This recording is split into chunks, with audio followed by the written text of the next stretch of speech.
Bienvenue dans l'épisode 44 du tableau de bord du Blobspot, dans lequel nous allons présenter la fente du dôme, le témoignage de Rémi sur le lieu et les contreparties premium de notre crowdfunding. Mais d'abord, nous sommes Dom et Marc et nous construisons un lieu résilient, modulaire et productif. Avec notre blob, 10 containers, 3 serres et une caravane vintage, nous partons à l'aventure vers un objectif clair. Créer un spot durable où l'on expérimente des modes de vie et de travail plus engagés. Le tout documenté pour vous transmettre l'essentiel de nos apprentissages et vous inspirer à agir à votre échelle. Alors rejoins notre communauté grandissante et fais rayonner le Blobspot autour de toi. Le départ est imminent. Découvrons ensemble où le vent nous porte.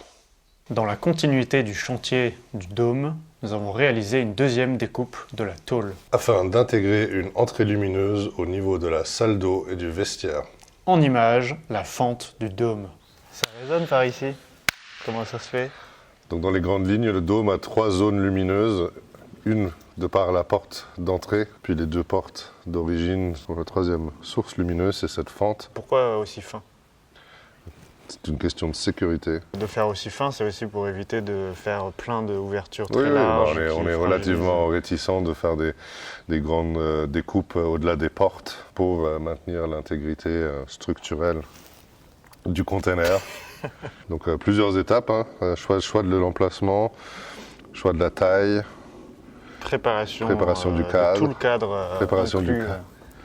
Voilà, il y aura une petite partie avec une fenêtre en bois et 2 parties fixes, en haut et en bas, en polycarbonate, comme la porte d'entrée. Et puis voilà, il reste quelques étapes quand même, nettoyage du mastic, primeur, peinture bleue, rustol. Ça sera joli, je pense. Moi j'ai hâte. Ouais, j'ai hâte aussi. J'ai hâte qu'il y ait le polycarbonate tout à fait.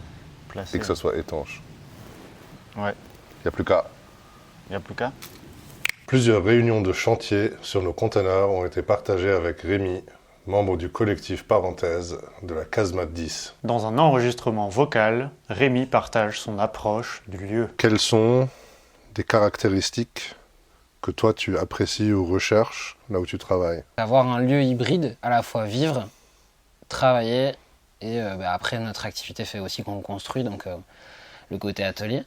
Ce qui était important pour nous, c'était un peu de briser les codes d'un lieu d'entreprise classique. Enfin, il faut que ça puisse cocher tout ce qui fait que déjà tu as une sensation de bien-être. Et après, tu as le sujet de comment tu peux aussi accueillir et permettre à tous ceux qui sont de passage de se sentir à l'aise avec l'idée de dire vas-y, passe, t'es bienvenu. Donc c'est un peu une sorte de couteau suisse, mais joli. Quelles sont les choses où tu es plus regardant, du coup, dans un espace de vie? La lumière, c'est vraiment important pour moi.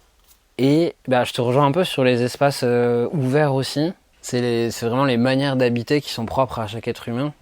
Et malheureusement, on a perdu un peu la culture de savoir comment habiter. Si tu devais spontanément choisir un souvenir lié à chez nous. Rhône et le label Infine étaient venus me poser et jouer des disques chez vous. En plus, je me souviens, vous aviez éclairé les douves à l'arrière et que Rhône avait fini son set. Et il y a un renard. Et il y a des renardos qui se sont baladés derrière, qui sont passés en plein dans la lumière. Et Rhône n'était pas très loin. Et moi j'ai dit putain, il y a des renards et tout. Il est venu, il a fait ouah, des renards, incroyable. Plus globalement, c'est la multiplicité des typologies de repas qu'on a pu partager, les repas un peu du midi, mais genre dans plein de configurations différentes chez vous. La commensalité, comme dirait Joris, qui m'avait appris ce mot. Bon, ça c'est le passé, et maintenant il y a le futur. La dernière question. Si tu t'imagines le Blobspot, tu t'imagines 3 mots, 3 concepts, 3 mots-clés.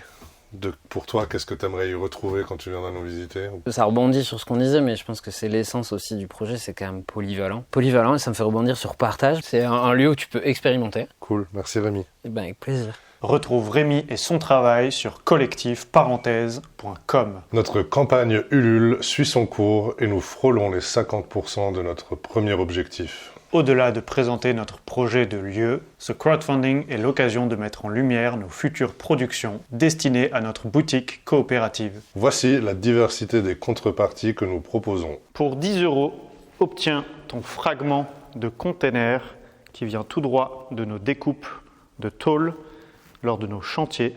C'est un fragment qui est poli et gravé avec ton numéro de membre de notre communauté. Pour 20 €, plante ton arbre au Blobspot et choisis le nom qu'il portera durant sa longue vie chez nous. Pour 25 €, tu obtiens un stand de bouturage fait maison, artisanalement, avec des matériaux récupérés, du bois, de l'ardoise, du plastique et d'autres. Pour 50 €, tu obtiens une œuvre de notre série timbrée.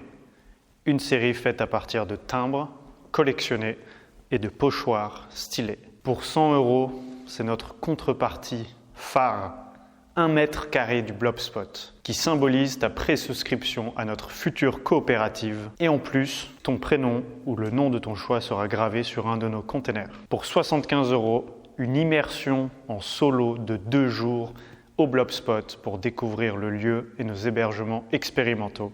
Pour 150 €, tu peux venir en duo pour 2 jours. Pour 205 €, notre fameuse série de vitres de Peugeot 205.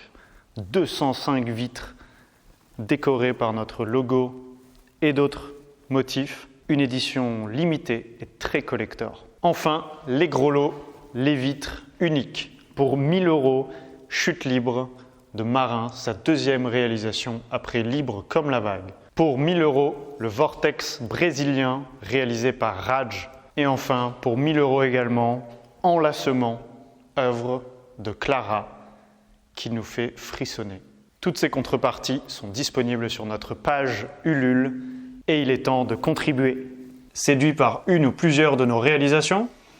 Choisis ce qui te plaît sur notre page Ulule. Dimanche 17 août 2025, nous organisons une projection du film documentaire The Biggest Little Farm. Si le sujet d'agriculture régénérative et traditionnelle t'intéresse, rejoins-nous à partir de 18 h dans notre tiers-lieu associatif Fort Récup. Rendez-vous lundi prochain pour un nouvel épisode et d'ici là, belle semaine!